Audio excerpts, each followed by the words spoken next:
لوط علیہ السلام کی قوم میں لڑکوں سے بدفعلی، یہ پہلی دفعہ اس زمین پر یہ ہوا تھا. اس سے پہلے کبھی بھی لڑکوں سے بدفعلی کا گناہ نہیں ہوا، کیونکہ یہ نیچرل ہے ہی نہیں، اس کی طرف کبھی کسی کی توجہ جاتی نہیں ہے. تو فرمایا اتاتون الفاحشۃ ما سبقکم بها من احد من العالمین، تم وہ جرم کر رہے ہو جو تم سے پہلے زمین میں کسی نے کیا ہی نہیں ہے، کوئی اس کی مثال ہی نہیں ملتی، خود اس جرم کو تم نے ایجاد کیا. انکم لتأتون الرجال شہوۃ من دون النساء، عورتوں سے شادی کرتے نہیں ہو اور مردوں سے خواہش پوری کرتے ہو. اور بل انتم قوم مسرفون، حد سے تجاوز کرنے والے قوم ہو. میں بار بار بیان میں کہتا ہوں پیغمبر کا مقصد کیا ہے؟ مخلوق کو اللہ سے ملانا. سائنس کا ٹاپک کیا ہے؟ یونیورسٹیوں کے پروفیسروں کا ٹاپک کیا ہے؟ مادے پہ ریسرچ کرنا. تو دونوں کا ہدف بالکل الگ ہے. تو اس لیے آپ کو اللہ آپ سے کیا چاہتا ہے یہ جاننے کے لیے پیغمبروں کو دیکھنا پڑے گا. اور اس دنیا میں ہم نے ترقی کیسے کرنی ہے اس کے لیے ہمیں کس کے پاس جانا پڑے گا؟ سائنسدانوں کے پاس. اس میں مسلم اور غیر مسلم کا فرق نہیں ہے.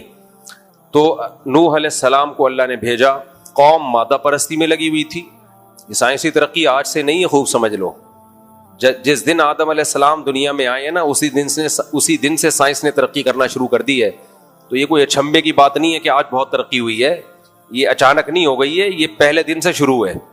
آدم علیہ السلام کو جب اللہ نے زمین پہ بھیجا تو اللہ نے فرمایا محنت کرو، یہاں پہ محنت کر کے کماؤ. تو محنت جب کی ہے تو اسی وقت سے ترقی شروع ہو گئی نا. تو اسی وقت سے پہلا پہیا ایجاد ہوا ہوگا اور جو کچھ بھی کنویں کھودنا شروع کیے ہوں گے، یہ ترقی کی پہلی اکائی تھی. تو ترقی سے نا آج کل کھوپڑی آج کل لوگوں کی خراب ہو گئی ہے. تو وہ پہلے دن سے ہو رہی ہے. تو پیغمبروں نے اس کو نہیں چھیڑا، بھائی وہ تو تم دنیا میں رہو گے تو یہ سب کچھ تمہیں کرنا پڑے گا.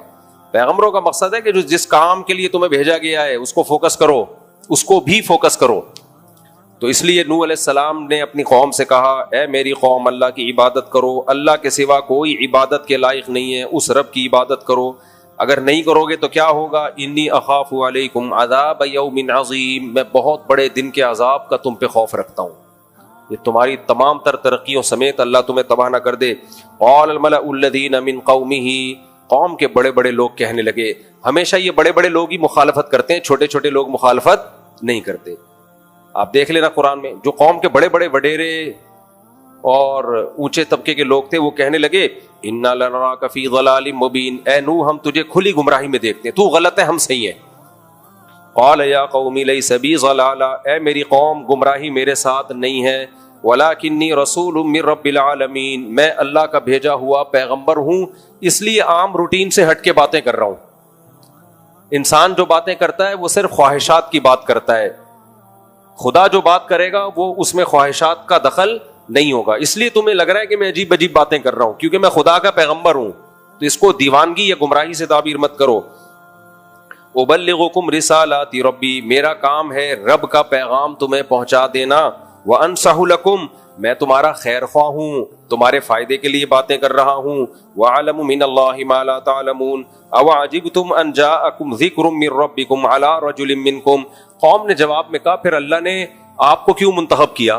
خدا نے قوم کے کسی وڈیرے کو منتخب کرتا اللہ تعالیٰ، کسی مالدار آدمی کو، کسی سردار کو، آپ کیوں بھائی؟ یا کسی فرشتے کو پیغمبر بناتا. تو نوح علیہ السلام نے کیا کیا؟ تمہیں اس بات سے تعجب ہو رہا ہے کہ اللہ نے تمہیں میں سے ایک شخص کو منتخب کر لیا؟ اس میں تعجب کی بات تو نہیں ہے. تعجب تو جب ہوتا ہے جب تمہارے علاوہ کسی کو منتخب کیا جاتا، کیونکہ انسان اپنی جنس کے انسان کی بات کو سننا اس کو آسان لگتا ہے، سمجھ میں آتا ہے.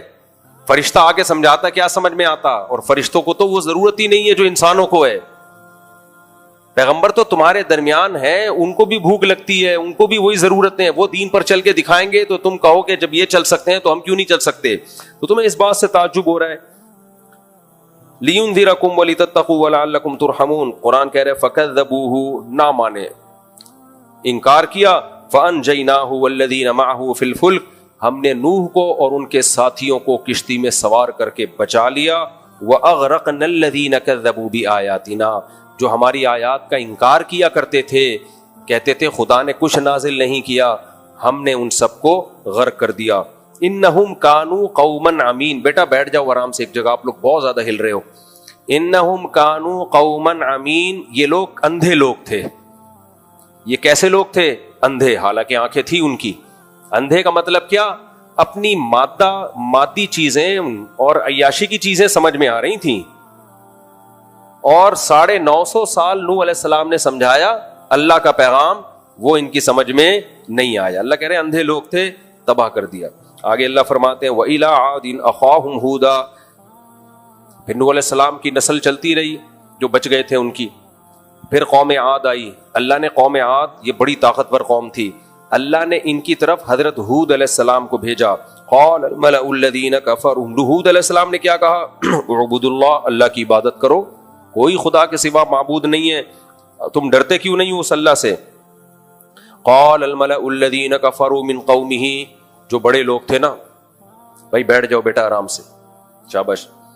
اتنے چھوٹے بچوں کو لایا کریں نا تو ساتھ ان کو سنبھالا بھی کریں, ٹھیک ہے نا.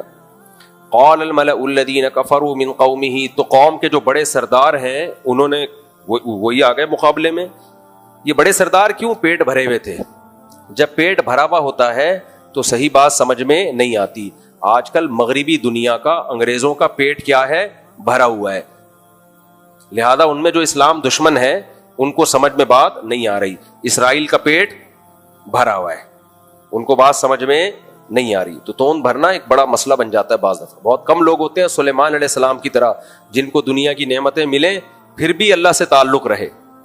اس لیے دولت ہر ایک کے لیے نعمت نہیں ہے, سمجھ رہے ہو؟ تو عربوں کو دیکھ لو نا, جب عرب غریب تھے کیا تقوی للہیت, جب سے دولت آئی ہے ابھی بھی بہت سے لوگ ہیں نیک, لیکن آہستہ آہستہ ٹریک سے ہٹتے جا رہے ہیں. ان ملکوں کا حال تو جا کے دیکھو, ایمریٹس وغیرہ کا, تو حالت خراب ہو گئی ہے. اللہ ہدایت دے. تو اور مزید, تو یہ کب تک بھائی؟ تابک ہے فارسی میں ہے, کب تک؟ ایک دن آئے گا, موت ہے بھائی آگے, تو کچھ بھی نہیں ہے. تو انسان کا جب پیٹ بھرتا ہے تو اللہ سے غافل ہو جاتا ہے. تو اللہ نے فرمایا, تو قوم کے بڑے لوگ کہنے لگے انا لنراک فی صفاحۃ, ہم آپ کو بے وقوف سمجھتے ہیں معاذ اللہ. نوح علیہ السلام کو لوگوں نے کہا آپ گمراہی پر ہو, انہوں نے کہا آپ کیا ہو؟ بے وقوف. وَإِنَّا لَنَظُنُّكَ مِنَ الْكَاذِبِينَ, ہم آپ کو جھوٹا سمجھتے ہیں. ہود علیہ السلام نے کہا یا قومی لیس بی صفاحہ, اے میری قوم مجھ پہ بے وقوفی نہیں ہے, میں بے وقوف نہیں ہوں. وَلَكِنِّي رَسُولٌ مِّن رَبِّ الْعَالَمِينَ. پھر بھائی جب بے وقوف نہیں ہے تو آپ قوم سے ہٹ کے باتیں کیوں کر رہے ہیں؟ وہی جواب دیا ہود علیہ السلام نے جو نوح علیہ السلام نے دیا تھا, بھائی میں اللہ کا بھیجا ہوا پیغمبر ہوں, میں اپنی بات نہیں کروں گا, میں وہ بات کروں گا جو کون کہہ رہا ہے؟ رب. تو ابلغکم رسالات ربی, ہود علیہ السلام نے کیا کہا؟ دیکھو میں تو اپنے رب کا پیغام تمہیں پہنچا رہا ہوں. وَأَنَا لَكُمْ نَاصِحٌ أَمِينٌ, میں امانت دار ہوں, اللہ کا پیغام پہنچانے میں خیانت نہیں کروں گا. ناصحٌ, تمہارا خیر خواہ ہوں, تمہارے فائدے کی باتیں کروں گا. قوم نے جواب میں وہی کہا کہ بھئی اللہ نے پھر آپ کو پیغمبر کیوں بنا؟